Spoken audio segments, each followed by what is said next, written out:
T, हे जे आहे ते त्याचा टी झाला. मग ह्याच्यात तुम्ही थोडीशी गोकर्णीची आलं फुलं. घाला, पुदिना घाला, लिंबू घातल्यावर काय होतं ते आपल्याला कळलं. लिंबू घातल्याने याचा रंग बदलतो. पण तुम्हाला हा छान निळ्या रंगाचं जर पेय बनवायचं असेल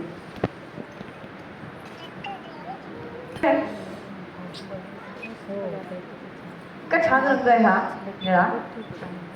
मग तुम्ही जिऱ्याची पावडर घाला, हे शेंदेलन पानेलन घाला, वेलची पावडर घाला, काही तुम्हाला हवं ते घाला आणि ते प्या. कारण ह्याला बटरफ्लाय टी, फ्लावर टी म्हणतात. त्या हल्ली एक नवीन फॅशन आहे बघा सगळ्या, म्हणजे ती फ्लावर रेमेडी आहे. आपल्या पुष्पौषधी म्हणतात. तर त्या माणसाकडे जाऊन ते एवढीशी पाकिटं घ्यायची